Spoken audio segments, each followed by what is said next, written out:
هنری فورد در سال 1903 شرکت فورد موتور را تأسیس کرد و این برند همچنان به قوت خود ادامه می‌دهد.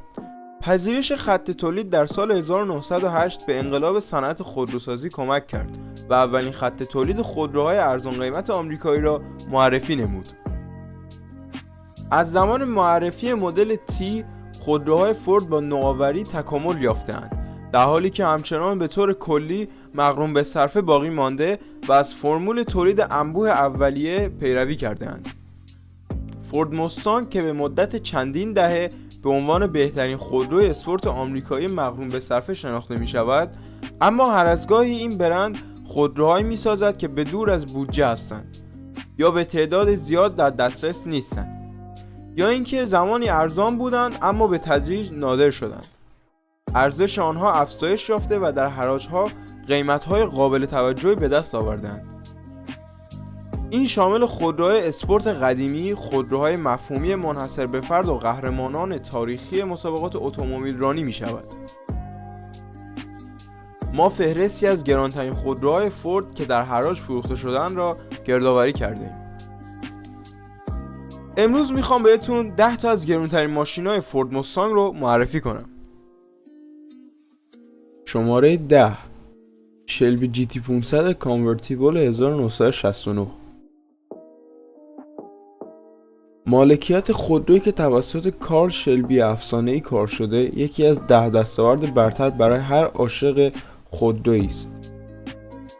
اما تنها چند چیز میتواند با احساس مالکیت یکی از خودروهایی که زمانی بخشی از مجموعه بزرگ این مرد بود رقابت کند. یک فرد خوششانس در حراج بارلت جکسون در سال 2008 در اسکاتسیدل مبلغ $742,500 پرداخت کرد تا مالک این شلبی جی تی 500 شود. این خودرو یکی از تنها 247 دستگاه تولید شده بود که آن را در زمان خود به یک یافته نادر تبدیل می‌کرد. در زیر کاپوت این ماشین یک موتور V8 کوبرا جت با حجم 428 اینچ مکعب قرار دارد که توان 335 اسب بخار را تولید می‌کند. شماره 9: شلبی مستنگ جی تی 500 الینور 1967. شلبی مستنگ جی تی 500 مدل 1967 که در فیلم Gone in 60 Seconds به نمایش درآمد، در سال 2013 به مبلغ $1,000,000 در حراج مکوم در ایندیاناپولیس فروخته شد. این خودرو که با لقب الینور شناخته می شود، حتی یک شلبی اصلی نبود، بلکه یک بازسازی خیالی بر اساس فورد ماستنگ بک 1967 توسط خدمات خودروی سینما بود. این خودروی زیبای اصلی نیک کیج از 3 دستگاه ساخته شده بود که 2 دستگاه در حین فیلمبرداری نابود شدند. این خودرو در سال 2000 به یک قهرمان فوری هالیوودی تبدیل شد و الهام بخش نسخه‌های مشابهی گردید. شماره 8: شلبی جی تی 500 سوپر اسنیک 1967.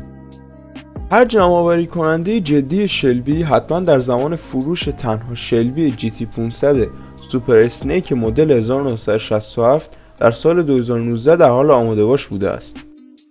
این احتمالاً توضیح می‌دهد که چرا یک نفر 2 برابر قیمت معمول پرداخت کرد تا این خودرو را در حراج مکوم در کیسیمی به دست آورد. این خودرو به مبلغ $2,200,000 فروخته شد و رکورد گرانترین ماستنگ در آن زمان را ثبت کرد. در زیر کاپوت شلبی زهرآلود همان موتور V8 با حجم 427 اینچ مکعب را داشت که در GT40 MK2 استفاده شده بود و در مسابقات لمانز شرکت کرده بود.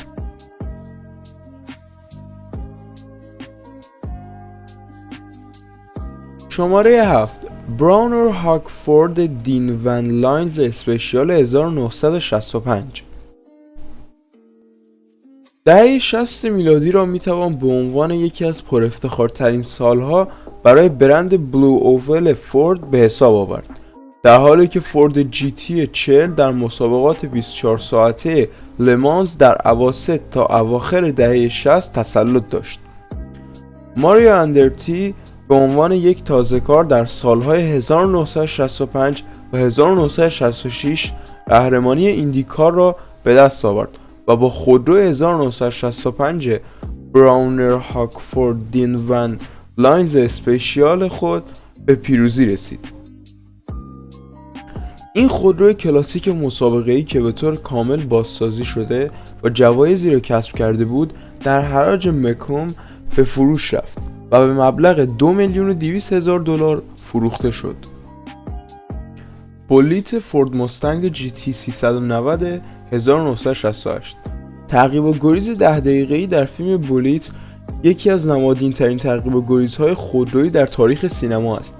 در این صحنه استیو مک‌کوین، یکی از محبوب‌ترین طرفداران خودرو در هالیوود، یک خلافکار را در خیابان‌های سانفرانسیسکو تعقیب می‌کند.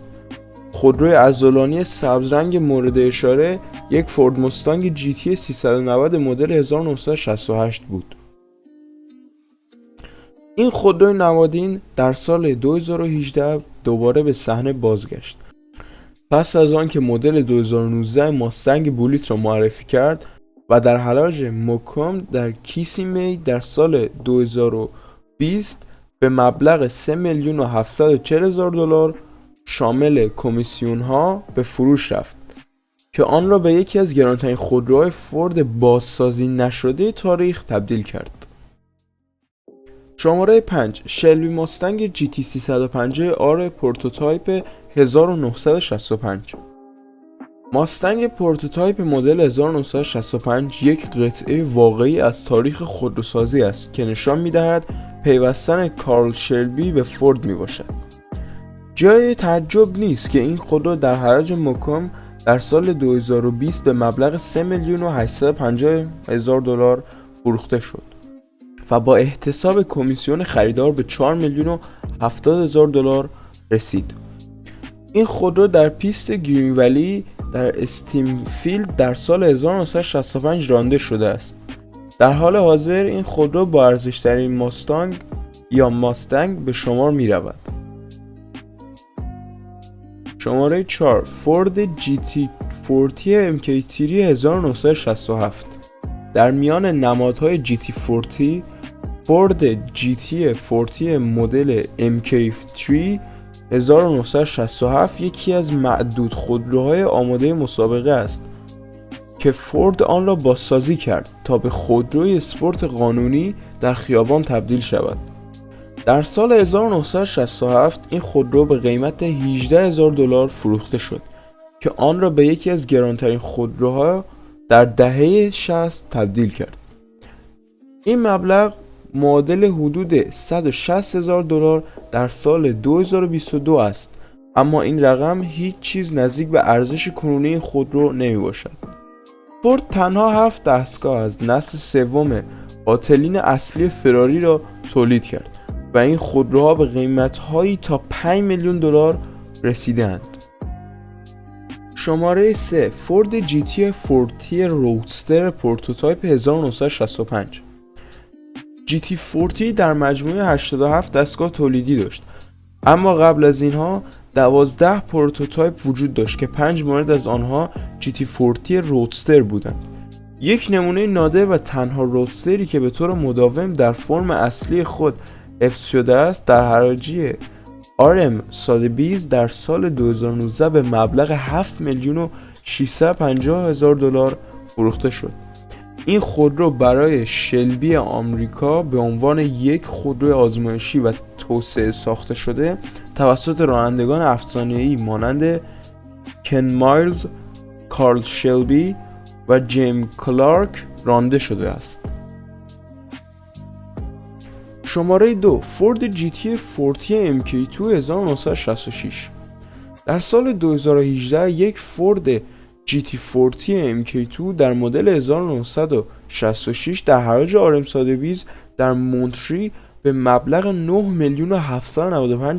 $9,795,000 فروخته شد. این دقیقاً همون خودرویی بود که در مسابقات 24 ساعته لمانز 1966 مقام سوم را کسب کرد و توسط رانندگان رانی باکنام و دیک هچرسون رانده شد. این خودرو یک نمونه نادر است و چهارمین از 8 کپی ساخته شده از مدل مارک 2 است. یک افسانه واقعی لمانز و برنده جایزه انتخاب مردم در مسابقات 2003 پیلبیج کنکروس الگانس می باشد. شماره 1 و گرانترین ماشین شرکت فورد جی تی 40 گلف میریج لایت ویت ریسینگ کار 1968. این ماشین مدل 1968 در سال 2012 به گرانترین خودروی آمریکایی در حراج تبدیل شد، زمانی که به مبلغ 11 میلیون دلار در حراج آرم فروخته شد. این خودرو تاریخچه معتبری دارد که از ارزش بالای آن را پشتیبانی می‌کند، از جمله حضور در فیلم لیمنز 1971 که به مسابقات پرتنش 24 ساعته لمانز می‌پردازد. این خودرو تاریخچه معتبر دارد که ارزش بالای آن را پشتیبانی می‌کند، از جمله حضور در فیلم لیمنز 1971 که به مسابقات پرتنش 24 ساعته لمانز می‌پردازد. علاوه بر این، پشت فرمان این خودرو استیو مک‌کوین افسانه‌ای نیز بود که اعتبار زیادی در میان جمع‌آوری کنندگان خودرو دارد و به افزایش قیمت چشمگیر جی تی 40 کمک کرده است. خیلی سپاسگزارم که تا آخر ویدیو همراه من بودید. خیلی ممنون میشم ازتون که این ویدیو رو لایک بکنید و یک کامنت انگلیسی بذارید. برای مثال بنویسید فورد. تا ویدیوی دیگر، بدرود.